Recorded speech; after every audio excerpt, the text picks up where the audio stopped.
Hello, and welcome to Sloth's Love to Read. This is Carrie Ann.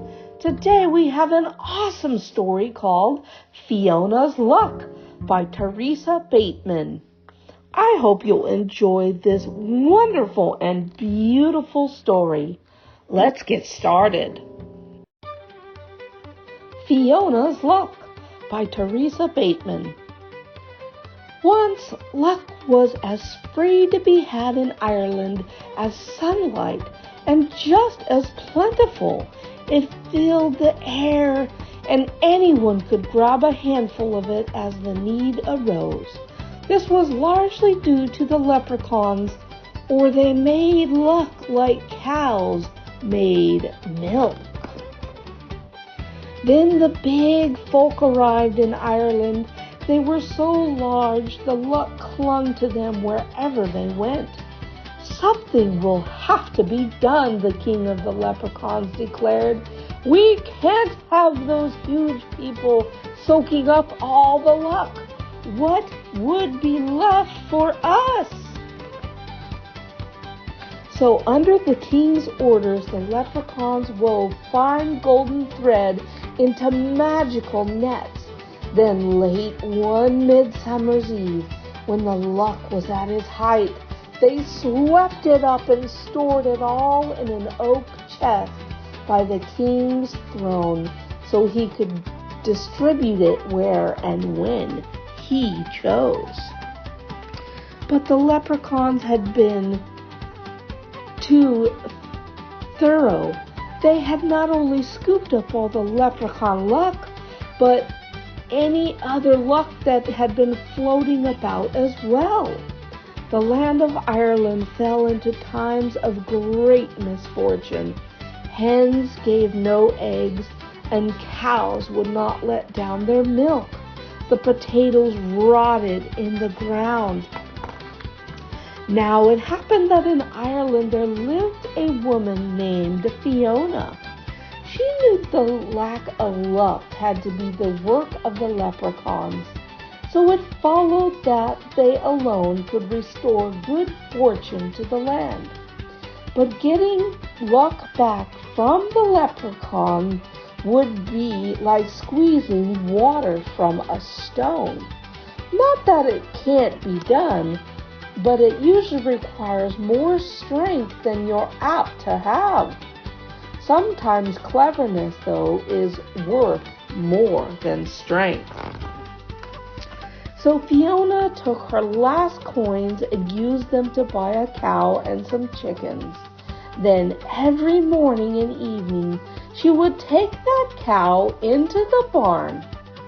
When she emerged, she would be carrying 2 buckets slopping over with whiteness.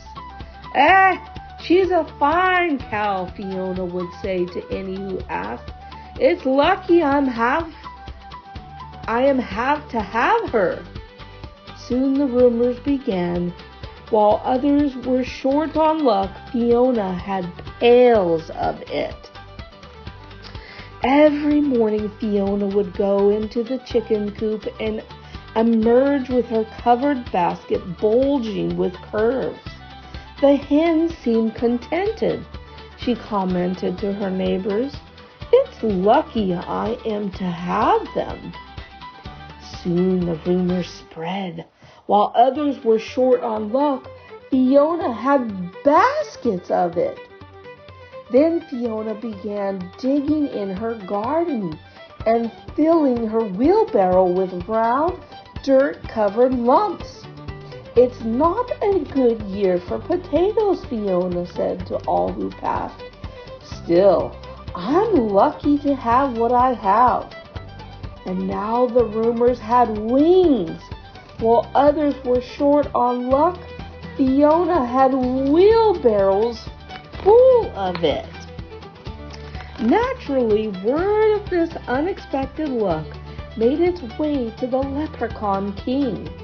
One day, Fiona was walking across a green meadow when she suddenly found herself surrounded by a small crowd of the fair folk.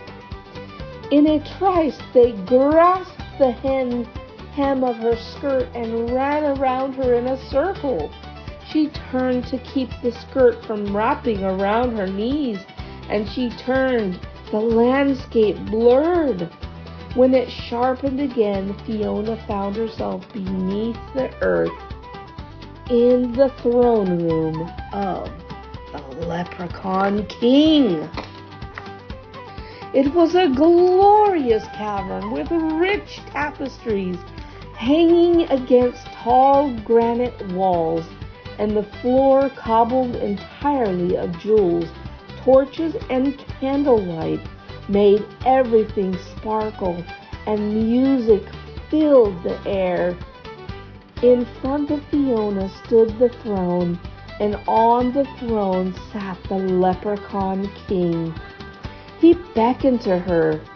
Fiona approached, her eyes scanning the room for the missing luck. She was as sure as smoke loves fire that the king would be keeping it close to himself. As she curtsied, she spied the oak chest. It was glowing slightly, sealed by a spell. Since everyone knows that no lock can hold luck for long. "What would be wanting of me?" Fiona asked politely. The king scowled. "Where are you getting all your luck? Who's been giving it to you and why?" he demanded. Fiona's eyes widened in innocence. "I have no luck," she declared. "Indeed, here I am, a captive of the leprechauns. If that's luck, you can take it." "So you claim to have no luck?" the king inquired, raising an eyebrow. "Well, let's put it to the test, and when I prove that you've lied to me, so forfeit, I'll take all the luck you have and put it with the rest that I guard." His eyes flicked toward the chest. Fiona frowned. "That's a sorry bargain for me," she said. "Yet I know the rules. If a test is to be made, then a forfeit must be paid by the loser. I have lied, so when I'm proved truthful, I demand a wish as your forfeit." The king's eyes turned shrewd. "Agreed," he said slyly. "I'll give you a wish for exactly the value of the luck you have, if my test prove me wrong." Fiona knew she was being cheated. A woman with wit, though, can turn even a leprechaun's cleverness against himself. She glanced at the chest and then, barely keeping a smile from her lips, nodded. So the agreement was made. At the king's gesture, one of his magicians brought out a low table and placed upon it 3 beautiful shells. Under one he hid a small gold coin. Then he whisked the shells around and over and under in a blur no human eye could follow. "Now," the king said, "where's the gold?" There was 1 chance in 3 of her picking correctly, and a person with good luck would find the gold every time. Even a person with a little luck would find the gold occasionally. But though they played the game over and over again, Fiona could never locate the coin. It was as if she had no luck at all. "Another test," the king ordered. A leprechaun harp was brought forth. Now leprechaun instruments make music by the luck of the player. A person with good luck would be able to play something just by stroking the strings. Even a person with just a hint of luck could probably figure out a simple melody. But in Fiona's hands the strings went out of tune, and no matter how she stroked and plucked, nothing but ear-bending noise resulted. The king shuddered and frowned. Could he have been mistaken? Perhaps the last test would prove him right. "Bring out the chess set," he demanded. He and Fiona faced each other across the board. The king made his opening move. Nobody could hope to beat the Leprechaun King, for he was steeped in luck. But a person with good luck could last a while against him. Even a person with just a bit of luck had hopes of making a few good moves. Despite the king trying his hardest to lose, Fiona was beaten soundly within 2 minutes. The king eyed her in amazement. "You have no luck at all," he declared. "But what about the milk and the eggs and the potatoes?" Fiona sighed. "If I fill my milk bucket with whitewash, or my egg basket with pine cones, or my wheelbarrow with dirty rocks, surely that's my own business. I told you I had no luck, and I didn't lie. Now I'll take my wish and be on my way." The king nodded slowly. "Indeed, I did promise you a wish, but for exactly the value of the lucks you actually had. You've proven to me that you have no luck at all, so that's all you can wish for. Nothing." He smiled at the cleverness of his reasoning, all well within the limits of leprechaun law. Then his smile wavered, for Fiona was smiling too. "So I can wish for nothing?" she asked. He nodded, puzzled.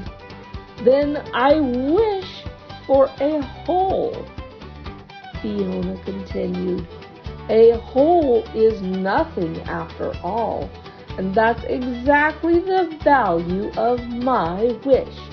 I wish for a hole that will never go away, and I wish it to be in the lid of that chest." She pointed to the chest of luck by the king's throne. The power of a wish rightfully earned is not to be denied. A hole appeared in the chest, and luck began escaping immediately. The king howled with rage, but what could he do? He had made a bargain and was forced to keep it. With an angry wave of his hand, Fiona was whirled away. When she opened her eyes, she was back in the meadow, the sun just rising over the hills. If there was an extra sparkle to the sunshine, and the grass glowed greener than before, well, it was only to be expected. And that is why, from that day to this, you'll always find some good luck roaming free around Ireland. For the hole is still in the chest, and the king must keep his promise. But as for Fiona, well, as she herself said, luck's all well and good, but myself, I'd rather depend on my wits. Oh, this has been such a wonderful story today. Fiona's Luck by Teresa Bateman. I absolutely love the ending, how Fiona twisted it to help everyone in Ireland get all their good luck back. And I hope you all have a wonderful and happy, lucky St. Patrick's Day on March 17th. Have a wonderful rest of your day, and bye-bye for now, everyone.